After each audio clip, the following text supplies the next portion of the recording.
We were spending over like 100K a month on marketing, paid media, and the agency fees, but our organic always reigned supreme. They were outpacing what we were paying on media. So we were like, I think a lot of D2C brands really need to think about the future shoppers when it comes to how is your company going to be sustainable. The only thing we can do as a D2C brand is constantly seek out our consumers' feedback. What problem can we solve for them? What problems are they encountering? And I think a lot of D2C brands don't do this. It is doing those surveys for your customers. Remember, it's the customers that you're trying to solve for. But if you don't ask your customers, then you might never know. And you might be thinking of a solution or the next innovation, not knowing that that's not even what your customers wanted.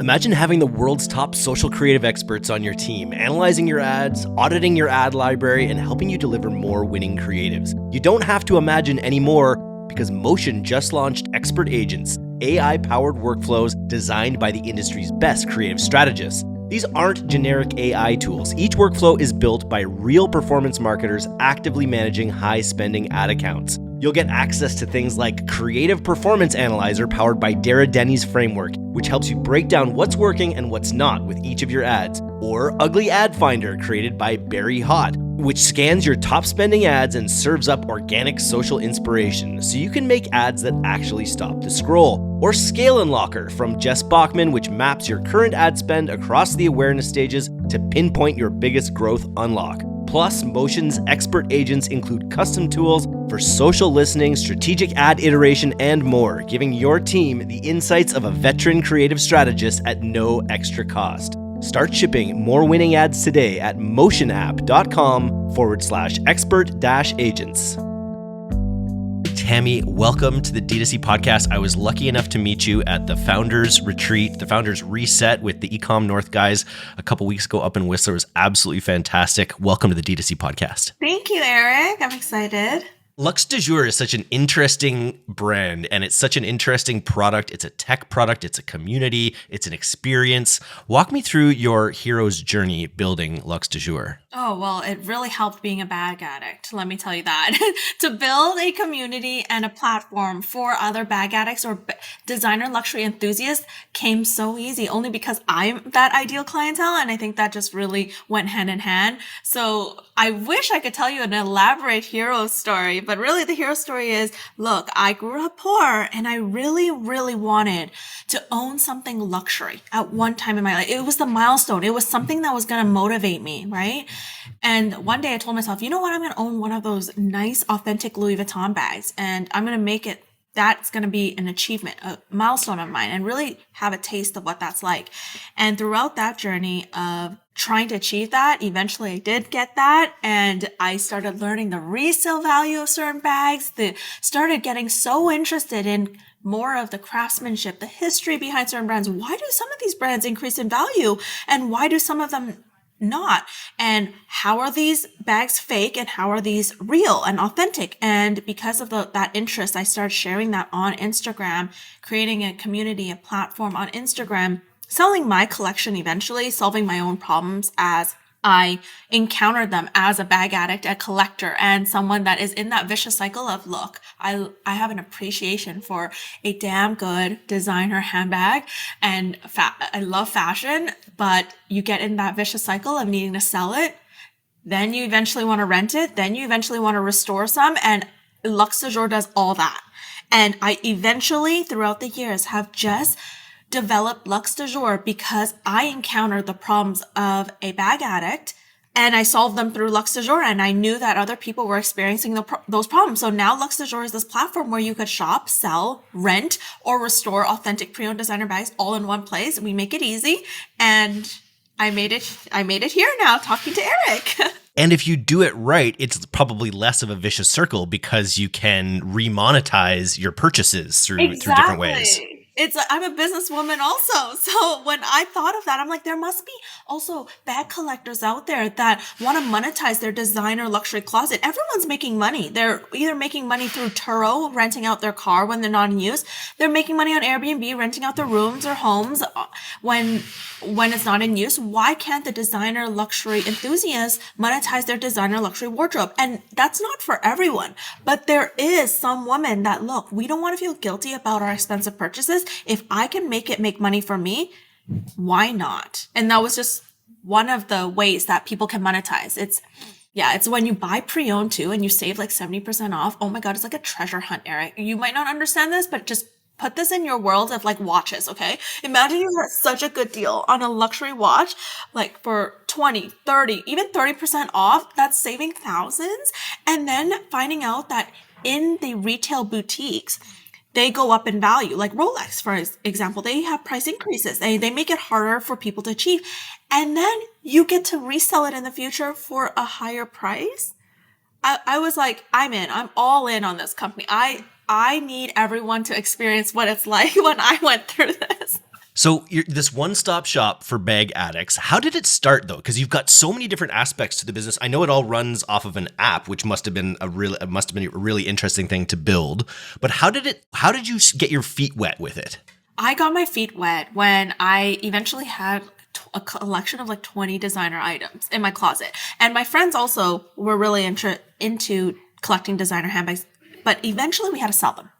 And because I was poor, my parents were going through something financial. I wanted to sell these bags to fund certain financial issues, but I couldn't find a place to sell them.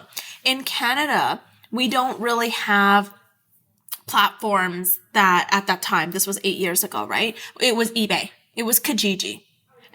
Facebook Marketplace wasn't even a thing. So it was a nightmare to trying to sell something luxurious on eBay or Kijiji. You were getting scammers, you were getting lowballers. It was such a pain.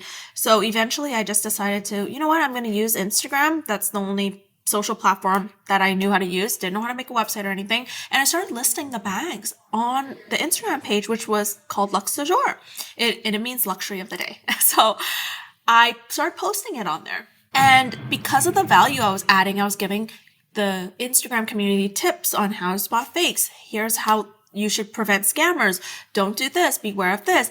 They were interested in the product later. And then they ended up buying my collection as well as my friend's collection. My friends listed their items on there. It all started on Instagram. That's how it started. It was actually ran through Instagram. People were sending email transfers to me, bank wires to me for these expensive bags. Now that I think about it, I'm like, how did you guys trust me?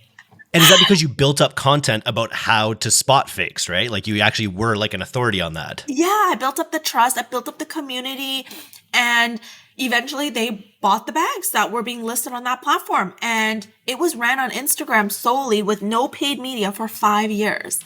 Wow. We talked a little bit about your challenges with growing through ads, and we'll get into that in a bit. I'm just curious about fake. You mentioned fakes. What system do you have in place now that you're not just all kind of going through you? How do you make sure that all the bags are authentic? There's a 3-step process. This is the nightmare that keeps me up at night.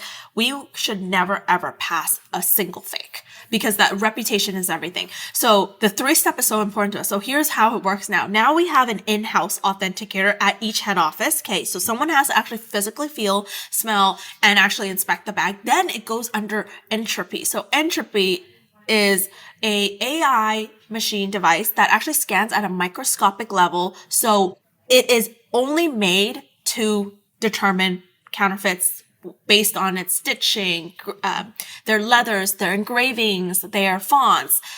And so that's the machine that scans the authentic items. Then it goes through a third-party professional. So someone that actually specializes in that brand only.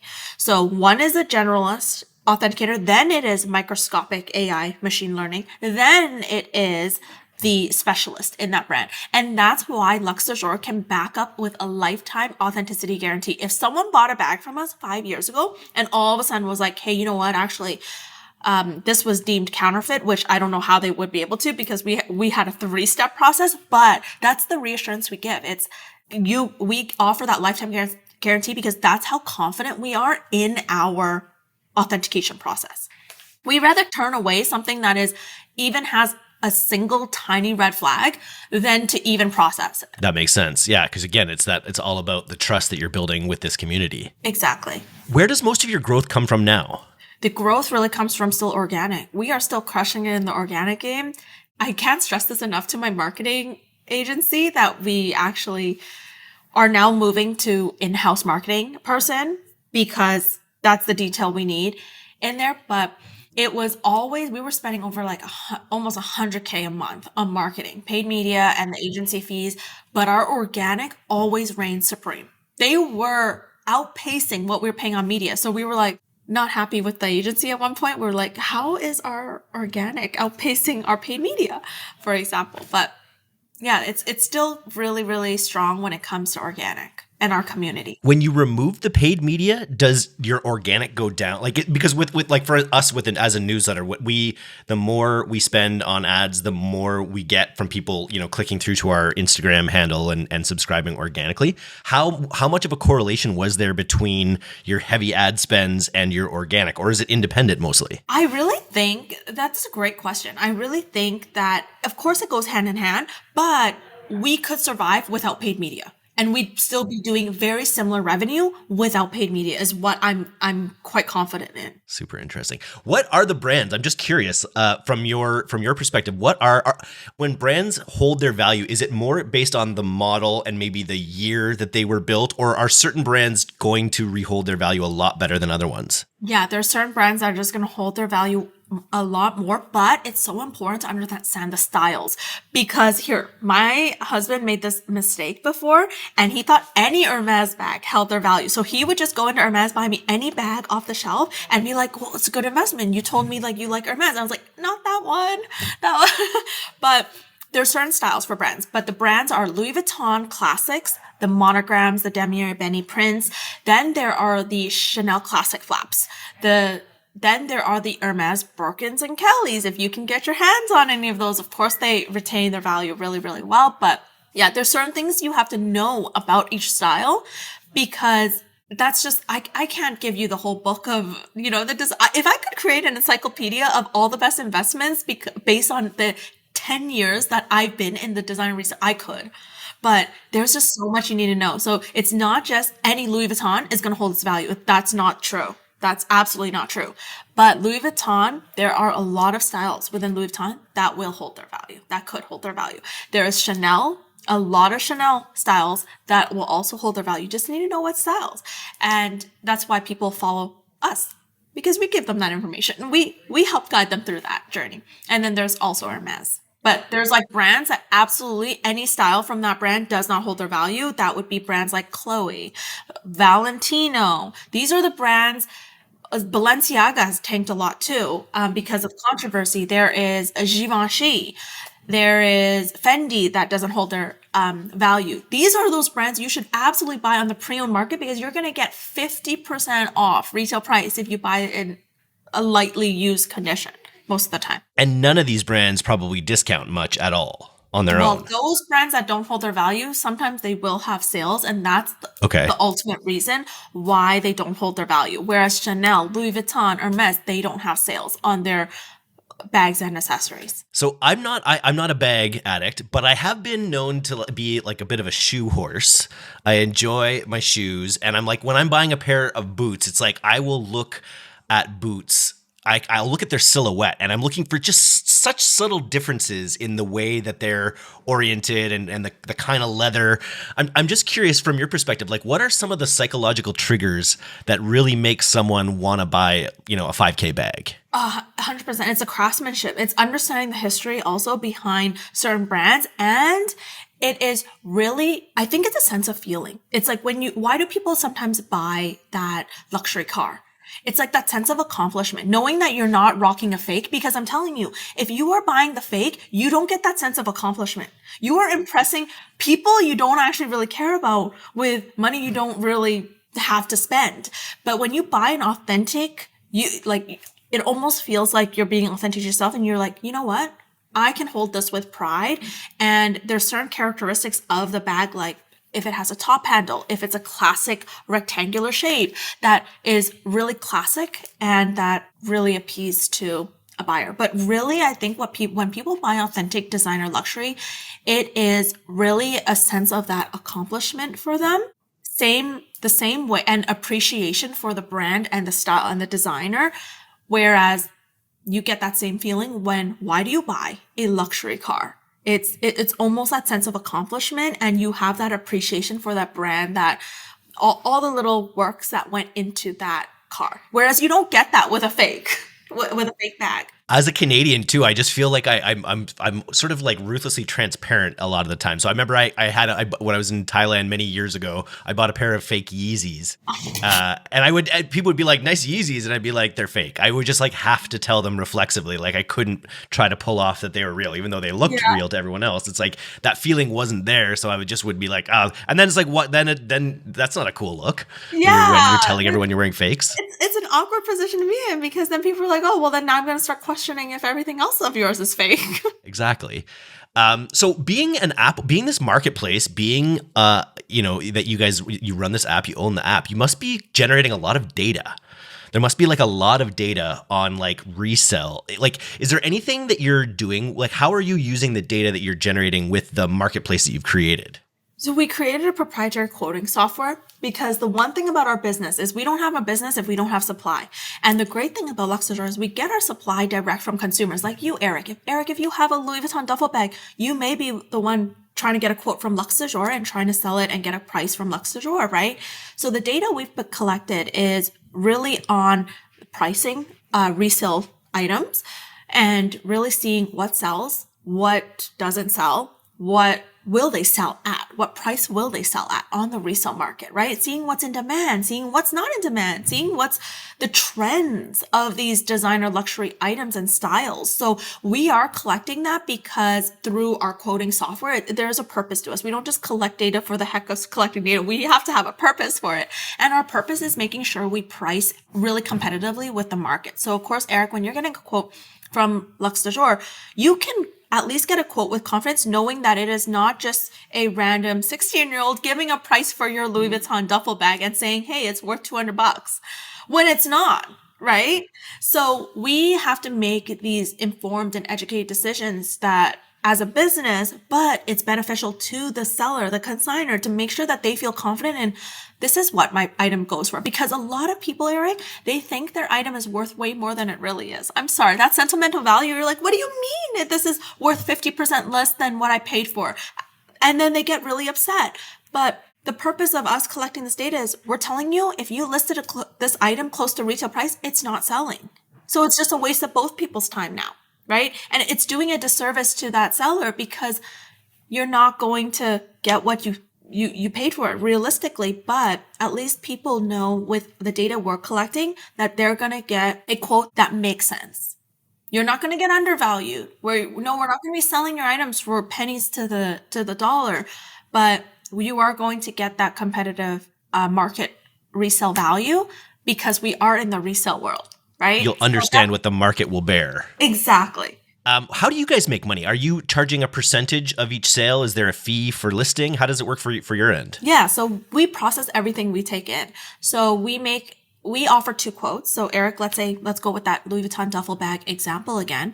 If you were to submit your Louis Vuitton duffel bag as a quote, we would give you a consign quote and a buyout quote, which you can choose from. So the consign price is you're going to get more for your item back if you're just patient and wait for it to sell, because then we pay you only when it sells and we take a commission.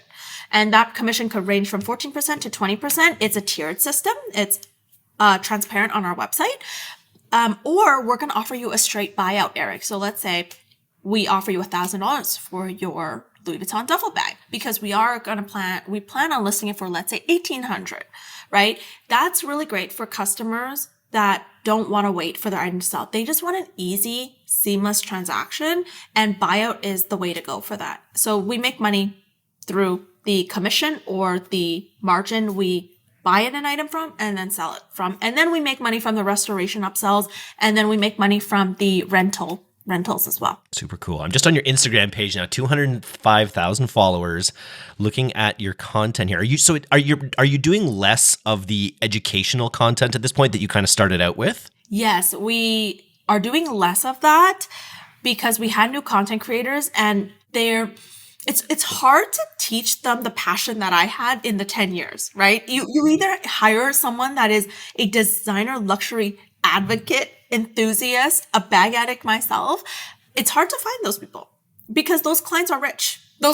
They're not looking for a content creator job at Luxe Du Jour. So it's a little bit harder. So their niche is really creating relatable content, funny, viral content that is approachable and relatable to our clientele. So they've been doing a lot of that, whereas I sometimes still come in and I still make a lot of the content for Luxe Du Jour because I still want to share my passion. Even though I'm the CEO and founder of Luxe Du Jour, I hope I never have to stop sharing my passion and feeling connected to my community.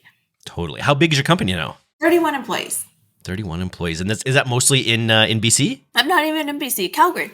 Oh, Calgary. That's right. Yeah. Is that almost everyone in Canada? There's 21 in Calgary, and then the rest is in Irvine. And you mentioned challenges with ads, and I at first I was like, oh well, you just show these amazing bags, but you can't because you're reselling them, and so you don't have the trademark ability. So what worked best with ads, and what made it so difficult to scale profitably? What made it difficult is you can't show these designer brands that have the copyrighted and trademarked logos because Meta will flag that. So we were never able to successfully really run any Meta ads until just 4 months ago. And I think what was successful is really just posting about the reviews, posting real videos of customers that had an experience with Luxe Du Jour, real influencers. Why do they rent? Really running those organic user generated content really was the best for our brand. Do you see any future applications of things like blockchain or Web3 when it comes to authenticating bags in the future? Oh, 100%. We're already looking into that. The blockchain is so important to see where these bags came from. I think it would be such a unique thing to have a track record of, did Jennifer Aniston own this bag? You know how much more that bag would have been worth if you had proof to prove that this was Jennifer Aniston's bag through the blockchain, or that it came from a reputable company. Which reputable company came from? Because fakes might not have that blockchain, right? So there's so many things with blockchain that I 100% agree that the resale world needs to get into. Yeah, it seems sort of inevitable across all of society. You're going to have people not knowing what video is real everywhere. And so we're going to need all sorts of ways to potentially authenticate what actually has happened or is real. And I think that chain of ownership is a really smart idea as well. And there was something that I was even thinking about 2 years ago almost 3 actually, when NFTs were really in the mainstream. It was, what if anyone who bought a designer bag from us also had a NFT version of that in their Web3 world, or they got that NFT version of their bag, which links to the authenticity, which then linked to the ownership of the bag. Anyways, we didn't get that far with that item. So if someone else could carry that on, great. But yeah, that was just an idea. I could see it happening. D2C audience, take it and run with it, okay? Have you had any, I think of like Airbnb and like stories of like, bad guests who like trashed a place or something like that. Have you had any nightmares when it comes to renting bags and people, not taking care of them properly? Yeah, not a lot. When people are renting these high-end designer handbags, it's almost like when they're renting a exotic car.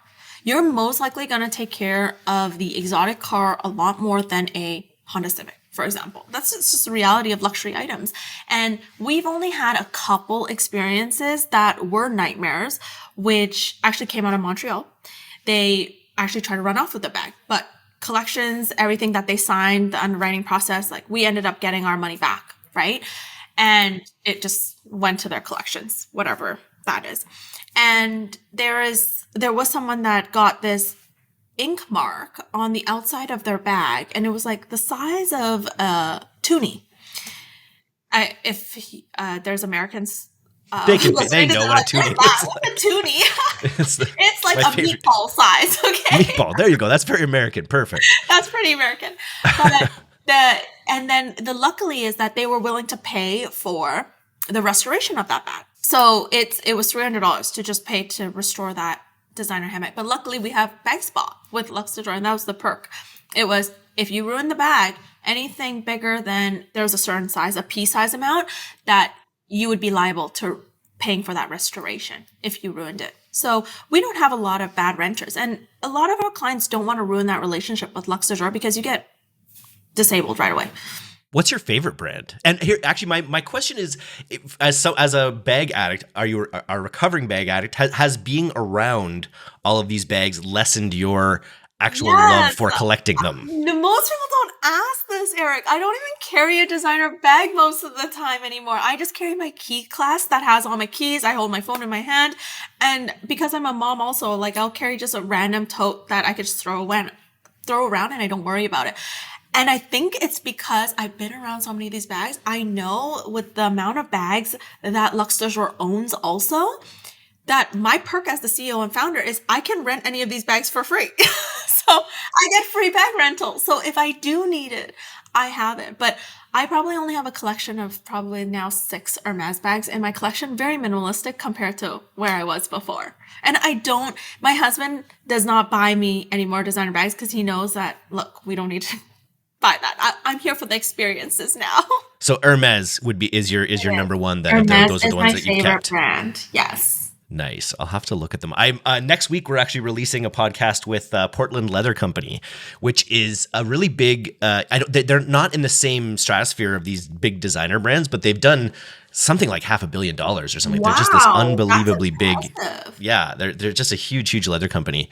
But I think they're a lot more practical maybe than they don't have that quite designer sheen quite yet. But it is crazy how big the world of designer luxury fashion is. Do you see it like as, in economic challenging times, do you think like, is it like luxury doesn't really get affected by that in a way, right? Because there's always like more, I've heard like billionaires were like the fastest growing wealth class over the last 4 years. Like that there are more and more really hyper wealthy people. So what do you see about the future of luxury? Do you think it's only going to increase? Yes, it's actually the pre-owned, the secondhand market is growing faster than the designer luxury brand new market. So here's where I think the future is a lot of people have already shifted to pre-owned and used as the new, and it's only going to constantly keep doing that.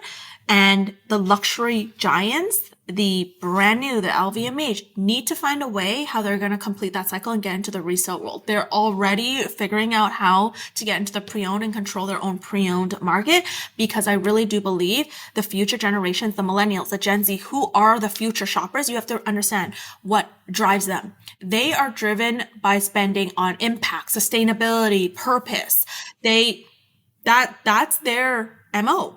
So I think a lot of D2C brands really need to think about the future shoppers when it comes to how is your company going to be sustainable in the future. So it's super interesting. And I know that there's issues around, especially like electronics and stuff, about like the right to repair. And I know that a lot of companies, would like it that like, and I wonder if these companies would ever institute something like the blockchain or NFTs or something where they make it harder to resell, or you'd have to change some serious laws to make like resale illegal or something like that. So that's probably not on the roadmap, but it'll be interesting to see how these big companies adapt. It would. It is something that is going to be scary for our industry, especially if they want to control their own pre-owned sector, right? And the only thing we can do as a D2C brand is constantly seek out our consumers' feedback.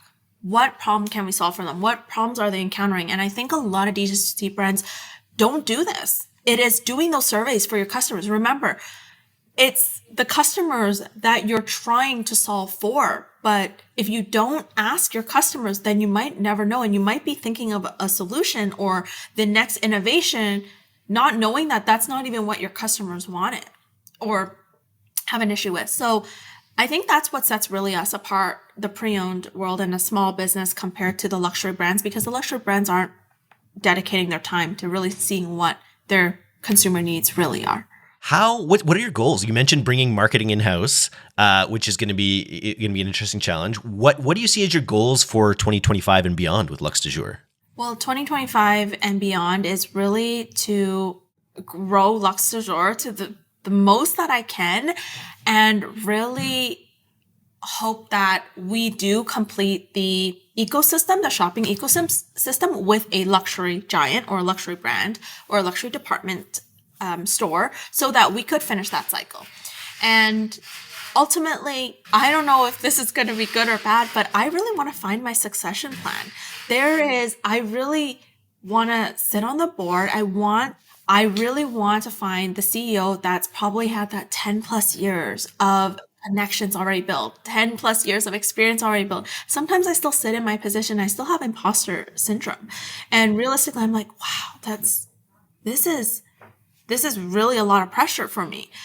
But I just know that someone out there has done it easier, better, faster than me. And I'm like, I'm over here going through the trenches, trying to figure this out all on my own, because I'm this 31-year-old that has big dreams, that really wants to take it to this billion-dollar company so that my team can reap the rewards of what I promised them. I said, I am going to build you guys up to be the highest paid, the youngest paid executives eventually, because they started with me at such a young, like, I didn't hire initially for skill or talent. I hired for passion and drive. And those people are what got me past the startup phase. They were the ones that wore every single hat. It took grit, it took determination. It took a lot to get to that, now our scale up phase. And now I have to hire really for skill but I really want to still build up my people, because I still have a lot of those people still in the company. And some of them are in your family, right? From your talk at, did you hire within your family kind of in the beginning days? In the beginning, I had free labor from my brother and my husband at the time. Nice. It was a one-woman show with two free assistants. Yeah. That is the price. Yeah, Wow. But now they get paid, and Nice. They're really relying on me because they do believe in me. So I just love that support system that I have. We were all in the sauna at our event, and I was noticing you're having some good chats with Andrew Wilkinson. And just hearing you talk about finding an executive sounds like some Andrew Wilkinson advice. Did you get any other great advice from Andrew in the sauna? He's sending me his PDF on the checklist to find the CEO in the future. Nice. So, and we still keep in touch up until today. He's really helping me guide through the process. He's making me actually think really differently of if I want to grow like a maniac, or do I want to grow sustainably and profitably. And it's something that I actually took time to kind of reflect on. And I'm so glad, like, now he's my friend, that I could lean on him to seek that advice. Because again, remember, I haven't done and experienced as much as he has. So it's so nice and refreshing to have someone that has a blueprint that could walk you through their roadmap so that you could prevent yourself from making the mistakes, right? I've never had that before. I have no entrepreneur family members. I didn't have entrepreneur friends. You're faking it till you make it, like, I really did a lot of us, I think, right? I think that's what we're all doing. You're doing such a great job. Is there anything else you took from either like major connections or any other big pieces of advice that you took from the Founders Retreat? Oh my gosh, that Founders Retreat, if I need to like shamelessly plug that everyone needs to go to that Ecom North event, because that retreat, I also met amazing content marketing people. They scrutinize, and I don't look at this as a bad thing. I told them, look at our content right now, because remember, I've been winging it. I've been wearing the CMO hat sometimes. I've been wearing the COO hat. And I said, tell me how I could improve our content, right? Our community. And sometimes when you're the CEO, you don't always focus on the small things, right? But so I've kind of distanced myself from the content. But then when I met them, they were like, oh, here's XYZ. Here's everything you could improve on your content. You need those captions. People sometimes watch reels with no audio.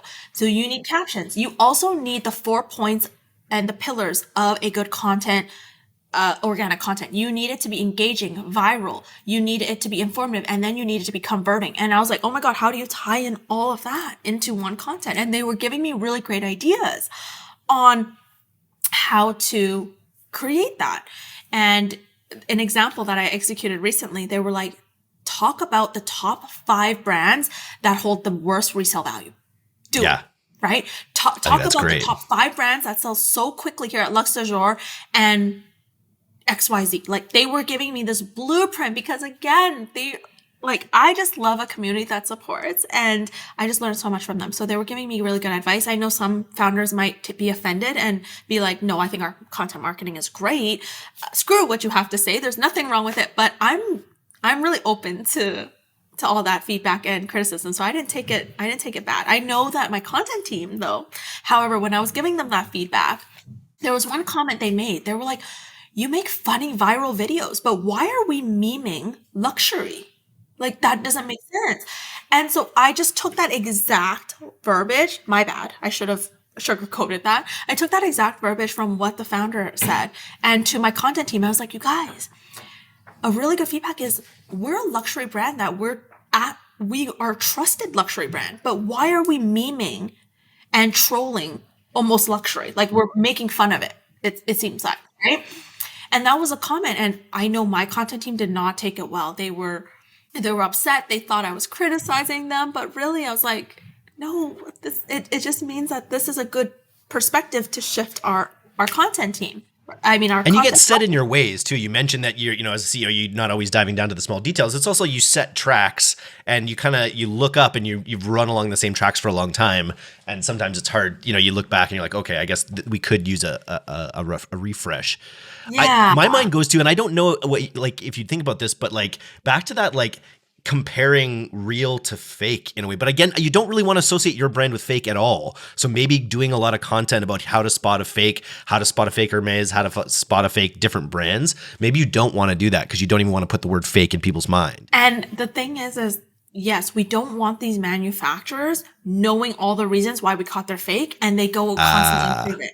This is the reality of the world. Cat and mouse. We want to give that education, but there's a point where, wow, some of these fine little details, every time someone explains it, it gets fixed out there. Yeah. Oh, yeah. Man, that's interesting. Nice. Well, if you're in our audience and you want to get into the Luxe life, you got to go to luxedujour.com. And if people want to follow your entrepreneurial journey, Tammy, where do you recommend? Would that be on LinkedIn? Yeah, well, LinkedIn. And it's actually ldj.com. We paid top dollar for that domain, okay, Eric? So we will not get that Sorry. LDJ.com. Wow, 3-letter domain. That might be the first 3-letter domain we've ever had on the D2C podcast. $80,000 to get that. The girl that has luxedujour.com, she wanted $1 million. We were not going to pay $1 million for. So don't go to luxedujour.com, guys. Go to ldj.com. LDJ.com. That's funny because they saw you as a luxury brand. They're like, oh, well, this is like Hermes. This is like, and so they that's crazy. $1 million. Yeah, they wanted $1 million. Yeah. That's a lot. Well, 80,000 still up, but it seems like it's quite rare. Again, I don't think we've ever had a 3-letter domain on the podcast. So it's good to have a first. Yeah. Awesome. Well, thanks so much, Eric. Yeah, thank you, Tammy. This was a lot of fun. And yeah, I'll see you at the next Founders Retreat. I will see you there.